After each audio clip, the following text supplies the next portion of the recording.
আমরা দ্ব্যর্থহীন কণ্ঠে বলতে চাই, 90% মুসলমানের দেশে মৌলবাদের তকমা তুলে দেশের মানুষের অধিকার থেকে আমাদেরকে আর রদ করা যাবে না। আমাদের রাজাকার আলবদর আশামস স্বাধীনতা বিরোধীদের তকমা তুলে দেশের দাড়িওয়ালা, টুপিওয়ালা, পাঞ্জাবিদের এবং ইসলামপন্থী মানুষদের, মুসলমানদের অধিকার থেকে আমাদেরকে আর পিছনে ফিরিয়ে দেওয়া যাবে না।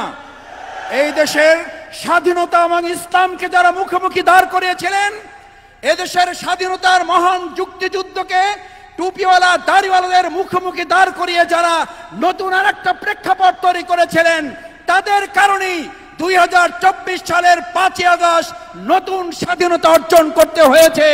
বাংলাদেশকে উন্নয়নের রোল মডেলে পরিণত করেছে।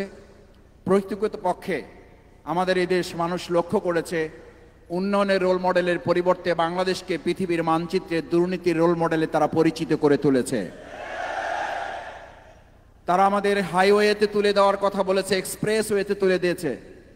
আসলে তারা উন্নতি এবং অগ্রগতির হাইওয়ে এক্সপ্রেসে তুলে দেওয়ার পরিবর্তে বাংলাদেশের মানুষকে আমাদের পাশে কেরানীগঞ্জ এবং তার আগে আমাদের এই পুরাতন জেলখানা, ঢাকার এই জেলখানা যেটি জেলখানা হিসেবে পরিচিত, এই গোটা বাংলাদেশকেই তারা একটা জেলখানায় পরিণত করে বাংলাদেশের মানুষকে আটকে রাখার যে পরিকল্পনা করেছিল, তার মধ্য দিয়ে সেদিন সে মানুষ স্লোগান তুলেছিল, শুধুমাত্র জেলখানায় তাদেরকে বন্দী করা হয় নাই, মূলত গোটা বাংলাদেশকে একটা কারাগারে পরিণত করা হয়েছিল।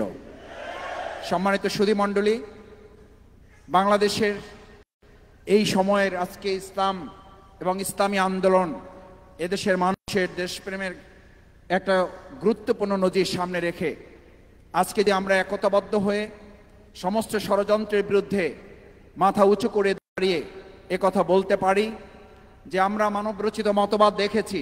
মানবরচিত মতবাদের সকল অনুশাসন এদেশে এখন মানুষের কাছে ইতিমধ্যেই একটা বস্তা পচা পরিণতিতে রূপ লাভ করেছে। সুতরাং সে সময় এখন মানুষের মধ্যে স্লোগান উঠেছে, সব দফা দেখা শেষ, আগামীর ইসলামের বাংলাদেশ। আজকে এখানে যারা এসছেন, বাংলাদেশ জামাত ইসলামী সেই ইসলামের আহ্বানের কথাই আপনাদেরকে নতুন করে আরেকবার আপনাদের সামনে তুলে ধরতে এসেছে। আসুন, মানুষের তৈরি করা কোনো মতবাদ দিয়ে সেই সময়ে আবু জেহেল, আবুল আহাবরাও তো জ্ঞান বিজ্ঞানে উন্নয়নের দিকে তারা এগিয়ে গিয়েছিল, তারাও তো তথ্য প্রযুক্তির কথা তখনও জানতো। সেই আবু জেহেল, আবুল আহাবদের কাছে মহাগ্রন্থ আল কোরআন ইসলামের অনুশাসন না থাকার কারণে আবুল হেকামরা যদি আবু জাহালে পরিণত হয়, আজকের যুগের যত বড় দলের নেতা হোক, যত তন্ত্র মন্ত্র তারা তৈরি করুক, আজকের যুগেও মহাগ্রন্থ আল কোরআন ছিল, আছে এবং থাকবে। সুতরাং মহাগ্রন্থ আল কোরআনের বাইরে যারা থাকবে তারা আবুল হেকাম হবে না, তারা আবু জেহেলই হবে। মানুষ আর আবু জেহেলের পিছনে ঘুরতে চায় না। মানুষ এখন খোলাফায়ে রাশেদার মুহাম্মদুর রাসূলুল্লাহ সাল্লাল্লাহু আলাইহি সাল্লামের সেই অনুশাসনের দিকে ধাবিত হয়ে উই ওয়ান্ট জাস্টিস, ছাত্র জনতার সেই স্লোগানের দিকে ফিরে যাওয়ার জন্য মহাগ্রন্থ আল কোরআন এবং ইসলামের ভিত্তিতে দেশ পরিচালনা করতে চায়। আমি সম্মানিত সুধীমণ্ডলীকে অনুরোধ করতে চাই, আসুন বাংলাদেশ জামাত ইসলামী আজকের এই প্রাণপ্রিয় মাতৃভূমি বাংলাদেশ সহ ঢাকা মহানগরীকে ইসলামের মহানগরীতে পরিণত করতে চাইলে, বাংলাদেশের রাজধানী ঢাকা, ঢাকাকে ইসলামের রাজধানীতে পরিণত করতে পারলেই গোটা বাংলাদেশে আমরা ইসলামের আন্দোলনের, ইসলামের অনুশাসনের একটা সুন্দর উদাহরণ আমরা পেশ করতে পারবো। সম্মানিত ভাই এবং বন্ধুগণ, আজকের এই ছাত্র জনতা যখন ইসলাম, ইসলামী অনুশাসন, দেশপ্রেমের ভিত্তিতে গণ অভ্যুত্থানের রচনা করেছে, ঠিক সেই সময় আমরা লক্ষ্য করছি আমরা আমাদের একটা স্বৈরাচারের ফ্যাসিস্টের দেয়াল হয়তো ভাঙতে পেরেছি, কিন্তু এখনো ইট, বালু, কণা যেখানে যেখানে আছে তারা সেখান থেকে আবার আওয়াজ তোলার চেষ্টা করছে।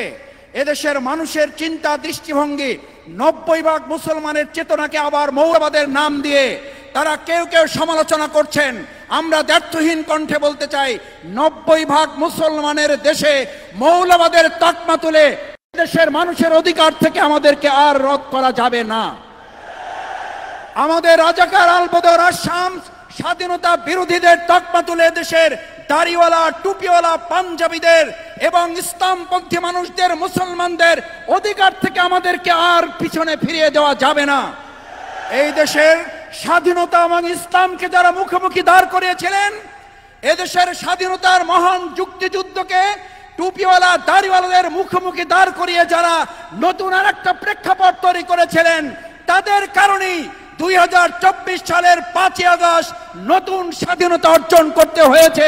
এদেশের মানুষ আর মনে করে না বাংলাদেশের ইসলামপন্থী এবং এদেশের দেশপ্রেমিক মানুষদেরকে মুক্তিযুদ্ধ, স্বাধীনতা এবং আমাদের এই প্রিয় মাতৃভূমির দেশপ্রেমকে মুখোমুখি দাঁড় করিয়ে আর কোন ষড়যন্ত্র বাংলাদেশে বাস্তবায়ন করতে দেওয়া হবে না। আসুন, যারা দুর্নীতির এবং বাংলাদেশের মানুষের এই পুরো দেশটাকে একটা কারাগারে পরিণত করেছিল, আমরা আমাদের এই প্রিয় মাতৃভূমি বাংলাদেশকে সেই সুন্দর ইসলামী অনুশাসনের ভিত্তিতে পরিচালনার জন্য বাংলাদেশ জামাত ইসলামীর আহ্বানে সাড়া দিয়ে আপনারা আমরা একত্রিত হয়ে আমাদের এই প্রিয় মাতৃভূমি গড়ে তুলব, সেই প্রত্যাশা ব্যক্ত করে সবাইকে আন্তরিক ধন্যবাদ, কৃতজ্ঞতা জানিয়ে আমার কথা শেষ করছি। আল্লাহ হাফেজ। বাংলাদেশ জিন্দাবাদ, বাংলাদেশ জামাত ইসলামী জিন্দাবাদ। আসসালামু আলাইকুম ওয়া রাহমাতুল্লাহি ওয়া বারাকাতুহু।